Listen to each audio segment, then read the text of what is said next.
Arabicira ntabwo wakinze.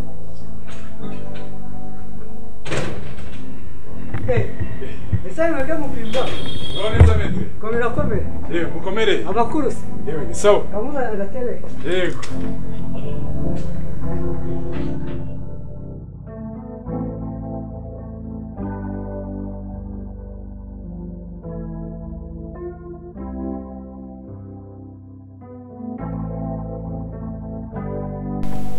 Murakoze cyane. Yego kuri hangaje se bimeze bite? Urabona uko nguko mbona gutya rero. Tukugenda mbwiriza ijambo ry'Imana. Urabona iki cyorezo cya coronavirus rero cyarateye gituma abakristo benshi badasenga. Niyo mpamvu ndi kugenda imihanda yose ndi kubwiriza ijambo ry'Imana. Nuko akundi Yesu yavuze ngo mugende mubwiriza amahanga yose. Abazemera kubatizwa muzababatize, abo muzababarira ibyaha bazabibabarirwa. Abo mutazabibabarira bazabigumana. Niyo mpamvu rero nanjye ukubona ndi kugenda gutya kugira ngo ko hari abandi baragaruka mu butumwa bwiza bw'Imana. None se kwibyo ari byabigishwa be wowe urehe nabyo?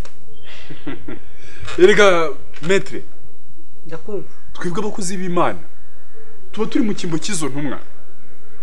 Urabona Paulo na Petero bagendaga amahanga yose bigisha ijambo ry'Imana, basengera abarwayi bagakira. Nanjye rero inshingano zanjye ni ukubigisha ijambo ry'Imana tugakiranuka tukazajya mu ijuru amahoro. Genda bijya kujya mu ijuru ngiye bitandeba. Kubera iki? Pastor, iyi si turimo ituwe n'abantu miliyari 8. Kandi nasomye mu byahishuwe umutwe wa 7 umurongo wa 2 harimo aho bavuga ngo abantu bazajya mu ijuru ari abantu 144,000. Nawe tekeza ku bisi yaremwe. Dore abakiranutsi bose babaye. Dore abahanuzi. Dore Daniel. Dore Esther. Dore ba Rusi. Dore ba Musa. Dore ba Aaron. Abandi navuze. Ongeraho Eliya. Wagiye mu ijuru adapfuye. Aho ni mu isezerano rya kera. Ongeraho mu isezerano rishya. Dore Bikira Mariya yapfuye akajyanwa mu ijuru. Ongeraho abigishwa ba Yesu. Wongereho intumwa ze. Dore abatagatifu. Dore abahiri. Dore abahuye Imana bose. Yaba abo tuzi n'abo tutazi. Ongeramo intumwa y'Imana Muhammad. Imana Muhammad n'umugisha n'abasangira ngendo be bose. N'abandi bose. Ese urabona bageze isa uwo muntu utanarenza ahubwo? Oya sibyo maître. Uwo mubari 144 usobanura 12 inshuro 12 bivuze abantu benshi batabarika. Ubwo ni ukuvuga ngo abakiranutsi bose basajya mu ijuru kandi nawe urimo.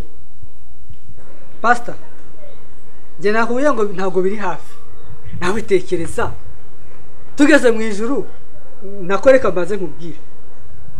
Dore abigishwa amategeko turashinzwe icyaha cyo kugambanira umwana w'Imana tukanamwicisha. Ibaze tugezeyo tugatabwa muri yombi. None se ngufasha iki? Pastor, haje ugikanyarira si werekwa?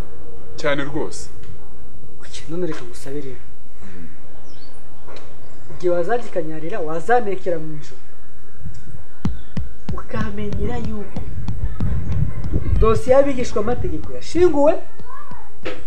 Ukamenyera yuko abatagatifu batayibyutsa. Ukamenyera yuko intebe y'abacyamanza izaba yicayeho umucamanza umwe cyangwa inteko y'abacyamanza. Kandi ukamenyera yuko nemeye kuzabona abakiriya banjye. Erega Pastor, nukuri pe mu rusengo najya ndura buri gihe pe kandi nakugoboka n'igihe cyose ugira ikibazo. Yaba icya 10 y'amaturo bese najya mbita. Oya maître, twese twaracunguwe ku musaraba. Niba wemera Yesu Kristo nk'umwami n'umukiza wawe uzajya mu ijuru. Ikimenyimenyi ko njyewe ubwanjye hano iwacu ni mu ijuru. si hano ku isi. Iyi si tuyiriho nk'abacumbitsi cyangwa bimukira. ibyo uvuga ubihagazeho Cyane rwose. Si njye njyenyine, njye nawe n'abandi bose bemera ijambo ry'Imana kandi bakanarikurikiza. Dore Yesu aravuze ati ndaje sinzatinda, muhore muri maso kandi mwiteguye. Amen. none se pastor, pasiporo twaba tuzazifatira he ngo wenda ngo umuntu abe yiteguye tutazatungurwa? Oya, reka dusome muri Bibiliya. Muri Bibiliya araduhereza ibisobanuro byiza. Yego. Sibyo? Haranditse ngo nuko Yesu asubiza abigisha amategeko ati ibya Kayizari mu bihe Kayizari n'iby'Imana mu biharira Imana. Ibyo bya pasiporo rero urabona ko ntaho bihuriye n'ijambo ry'Imana. Niyo mpamvu rero tuzajya mu ijuru turirimba indirimbo z'abatoranijwe. Ese pastor, izo ndirimbo z'abatoranijwe waba uzizi? Oya rwose metre. Naba nkubeshye. Yewe ndumva nta byawe pe. None se nigute ujya kunyigisha indirimbo z'abatoranijwe nawe utayizi? Noneho genda uyige, numara kuyimenya uzaze utwigishe maze tuzagenda tuyiririmba neza. Ariko ubundi waba uri kuntuburira pe, nawe waba uri kunyigisha ibyo udahagazeho. Oya rwose metre nyine urumva. Oya urumva iki se? Nawe urabona ubwo ntabwo uyizi. Urigisha ibyo udahagazeho. Ubundi se wanyigisha iki? Urumva nyine. Oya genda uyige numara kuyimenya uzaze wigisha. Kigiye umuntu ugenda gusakigisha n'ibyo adahagazeho nawe azagenda ubimenye. Ntacyo nyine ubwo ejo rwose tuzongera tubonane rwose. Nubimenye uzagaruka uyigisha n'amanota byose. Sawa rwose metre. Sawa sawa.